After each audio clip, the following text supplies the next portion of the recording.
Hi guys, this is Joy from Joy of Crafting. I hope everybody had a great New Year and a great Christmas. I am finally back in the craft room. I have been in the craft room bits and pieces, but doing some of my own stuff. And kind of decided to change things up on my channel. I love Stampin' On products, and I will always use Stampin' On products because I love them so much. But I've decided that I am going to not only use Stampin' On products, but whatever type of products I want to use. I've decided to change things up and just kind of do what I want to do. And I think and show just more than cards and scrapbook pages and things like that. I want to do a little bit of everything. So to start the new year off, which is kind of almost end of the month, I decided I'm going to do that, and I'm going to use the products I want to use.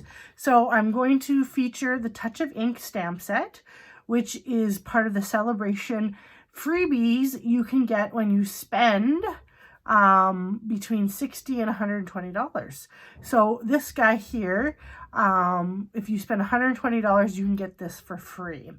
But there are some great paper packs in there and different things. It's a really good time to add to your stash. So I want to show you the stamp set. I really love the variety in this stamp set. I love, you can do some coloring, you could just do regular stamping, and this is a two-step stamping set. So what you get is you get two separate stamp sets here. So you get the outline set right here, and then if you don't want to color and you don't want to watercolor or anything like that, you can use this to stamp on top to color in the image. Now, just so you know, they're not going to perfectly line up. They're made to do that. So just be aware of that when you are using the stamp set. They're going to go over a little bit, and if you want things to line up perfectly, you probably don't want to use this. This is supposed to be just more like an abstract watercolor look. So it has some great sentiments: best wishes, thank you so much, thinking of you, hello friend, love, and hope. And they're a bit bigger than what is shown on here. I'll give you an example here. This is best wishes, so you can see it's a fairly big one. So I'm also going to be using some different types of inks today called Tim Holtz's Distress Oxide inks. I'm going to use Squeeze Lemonade and Carved Pumpkin, and I may add a little bit of the Real Red in there since I don't have a red color in my Distress Oxides. And I'm going to do some ink blending with a stencil, and the stencil I'm using is from Craftin' Kimmy Stencils. It's a Canadian company, which is really, really cool. I really love her stamps and her stencils and all her products. She has great retreats. For sure, give her a look. I'll show you one of her stamp sets. This is one of the new ones. Most of her stamp sets are for those that like to color.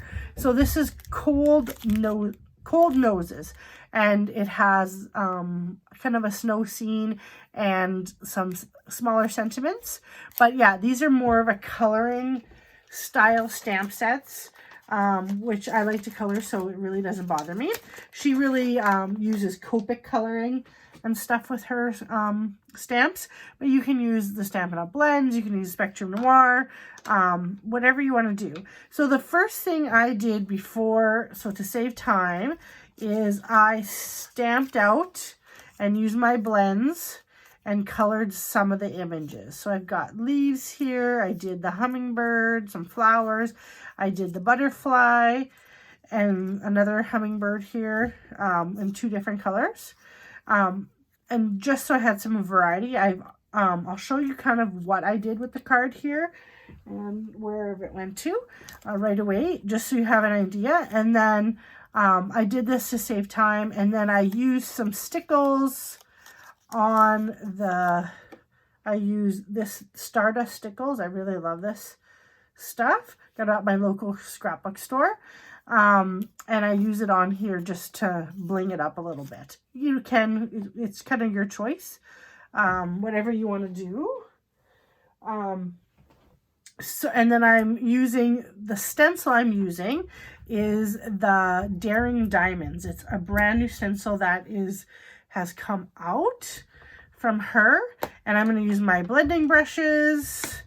And we will get started. All right, I finally found the card, but I wanted to show you what I did. I used a different stencil on this one, and then I used different Distress Oxide on here to make this kind of wonky pattern. And then I did the same thing. I colored these in and attached them, and then I added some little pearls here that are in kind of different colors of pinks and blues or purples. And then I just stamped my sentiment. And also what comes with your stamp set is this little thing right here to make kind of like little spots on there, just to, you know, add a little bit of extra bling on here. For this card, I am going to do it more in the yellows and oranges and reds. And I'm using a piece of Bumblebee cardstock cut at 4 1/4 by 5 1/2. And then I have my card base here that will go on top. And what I did here is I distressed it. So you can use a piece of sandpaper, but I have this handy tool. It really just has little razor blades, and all you're going to do is go like this to it. So you can use like a little razor blade. It does make a little bit of a mess, so you want to do it over the garbage can to stress it up. It just takes your card to a different level than just plain. But either one is good. I just wanted to show you two different things. So I want to show you how you can use whatever stencil you have at home, or no stencil at all, and just do a plain background with the Distress Oxide blends on here, and whatever color you like, and you can make a card totally look different. So let's start doing some blending. So these are my cheap Amazon blending brushes, and you are also going to want a scrap piece of paper to dot off your blending brushes. So let's start with Squeeze Lemonade here. And I will kind of show you how I do it. Okay, and the nice thing about this, it kind of gives it a chalky finish. The Distress Oxides are not like necessarily, obviously I didn't clean this one very well, but that's okay. So you always want to start on the side, and this is my Make Art station here, and it's wipeable and cleanable, so this is perfect, and has these great magnets that hold everything down. So you're going to want to start here, and you're going to blend. And blending can take some time because you are adding color lightly, right? You don't want to add color too dark, because then you get uneven blends, right? And the nice thing about the blending is you can blend multiple colors, make it ombre looking, which I'm going to attempt to do here today. And to clean these brushes, you can wipe them on your scrap piece of paper. You can use a baby wipe. You can, the only thing with the baby wipe is that it's going to take some time to dry, so you can't go back in. So if you want to use the same brush for everything, you're gonna have a little bit of dry time. Okay, I'm moving this guy a little bit, so don't want that.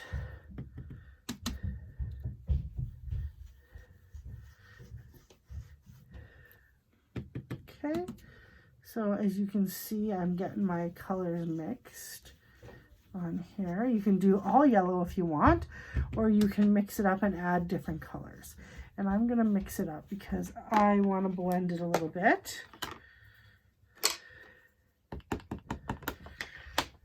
And just use what colors you have at home, right? Like you can use your regular inks to blend, and that's what I'll show you when I add the red in.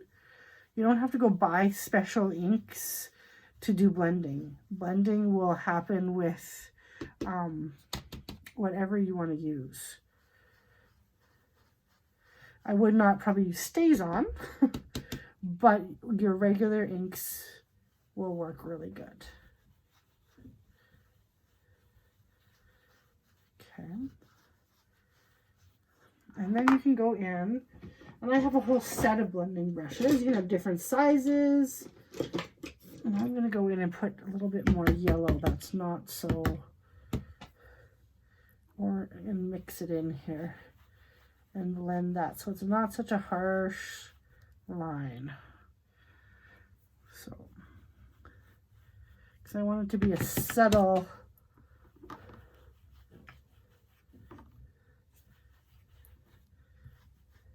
okay. Then I'm going to get another brush here and we'll do a little bit of red. And we'll see if we don't like it, we flip it over and we try something different. That's the great thing about this. And with this, I'm using real red. So with the real red, you really do want to stamp it on because you don't want it to, you want it to blend nicely. You don't want it to just be a blob of red on there. And you can hide that if you do get a little bit of blob. That's, you just put your sentiment down there or whatever you're doing there, right?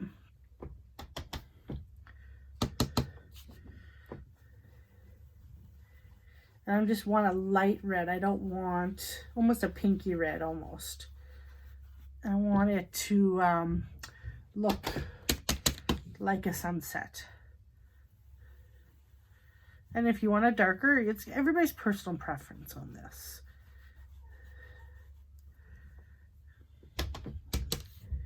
And the nice thing about this, you can move these guys and it dries fairly quickly, just like what you would do if you were inking something up. Inking an image. So you could go on here and stamp on Memento or anything like that once it dries and you are good to go.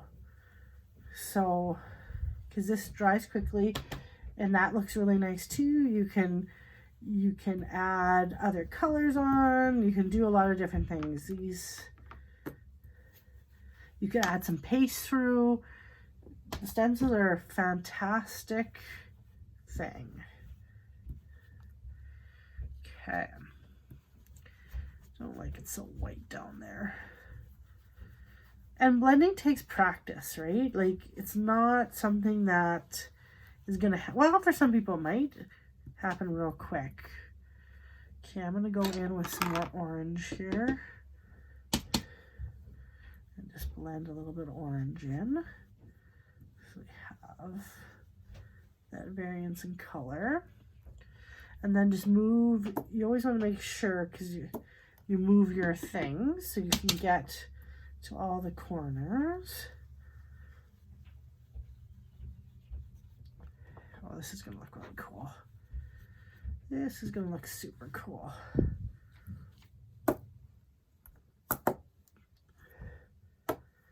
Okay, let's go in with the yellow.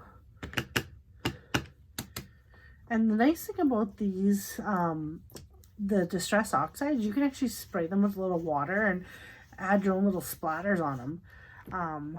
If you wanted to make more of a splattery look, they activate with water, which is kind of cool.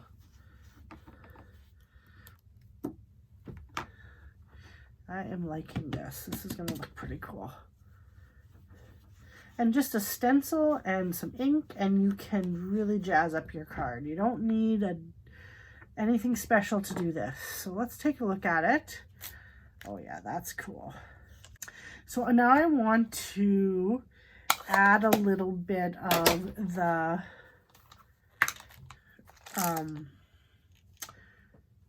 little dots here on the card like I did for that one. So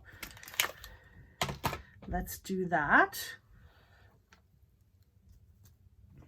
Okay, so it's just a stamp set. You can go however you want.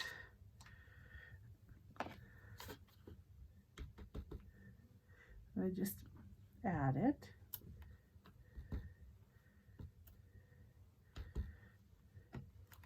I really like that. And I'm just using the colors that I use for my stencils to do that. Just because that's kind of what I want to do. This one's not going to show up as well. But the red will. For the red, I'm going to stamp it off because it'll be really red when I do that. But I do want to add a little bit of red on there too.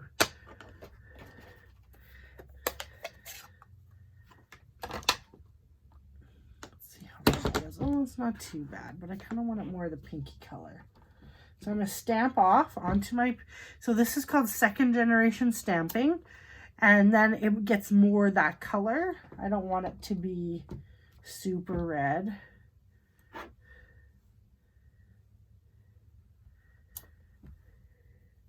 I just want it to have random stamping here.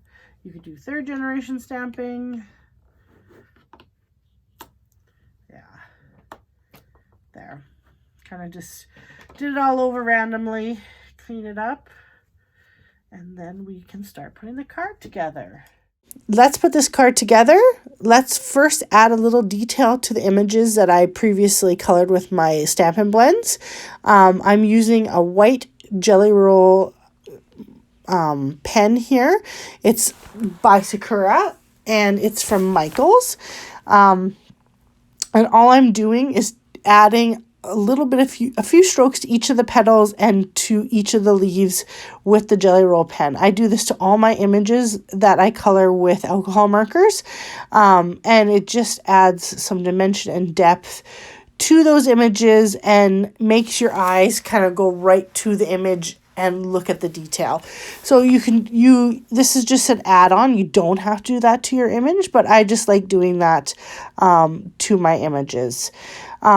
Once we're done with that, we are going to kind of play with placement of where we want our flower and our leaves, because I want to place the leaves around the flower. I am going to take my scissors and I'm going to cut apart the leaves. All right, I did cut out me fussy cutting the leaves and cutting them apart just to save a little time. And I also sped the video up a little bit here, but I did want to include this piece of where I am playing with the images to see what looks good on the card. I wanted to show this process because I want you to see that cutting an image up and reusing it in different areas is an okay thing to do, and setting up a card and figuring out what looks good and what doesn't look good is a big part of the card making process. So here you can see I'm fiddling with the leaves, seeing what I like, what I don't like. This is a piece that can take a little bit of time, sometimes more than actually making the card. And I wanted to show that, but just in a sped up version. And you can also see me trying different images, trying different colors of the hummingbirds. And again, this is going to be a personal preference. Not everybody is going to like what I've chose to put on the card, and some people like really simple cards and some people like really cards with a lot of stuff on it. And that's the great thing about card making, is you can take what I've done and make it to your style. One thing I am adding just right now, as you can see, is I am adding a little bit of Wink Estella. This is just the close to my heart version of it. And I'm just adding it to the bird just to give a little bit of shine to it, but a little bit of sparkle. You're not going to really pick it up from the camera very much, but when you look at the card, it just gives a little bit of a hint of something else. All right, it's time to make a commitment to our card by placing the images down with some adhesive. For this one, I want a little bit of dimension, and I'm going to use the Stampin' Dimensionals to do that, and I'm just putting them throughout the image to pop it up.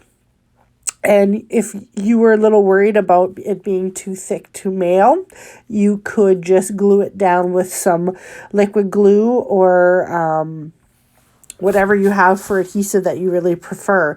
So that's all I'm going to do is put all the Stampin' Dimensionals down, and then I'm going to start placing it onto the card base. All right, finally, we are going to glue everything together and complete our card. This is kind of probably the most boring part of the card making process. All we are going to do is take our favorite adhesive. Here I'm using liquid adhesive that I like to use with my cards. And I'm just going to glue the layers together and glue everything to my card base. All right, I'm just going to add a few white pearls onto the card just to add a little bit of extra bling onto the card. And as you can see, that is our completed card. And I really hope you like them. And here's the other one side by side. And it just shows you how using different stencils and different colors can really transform your card. I hope you enjoyed the video, and we will see you next time. Thanks.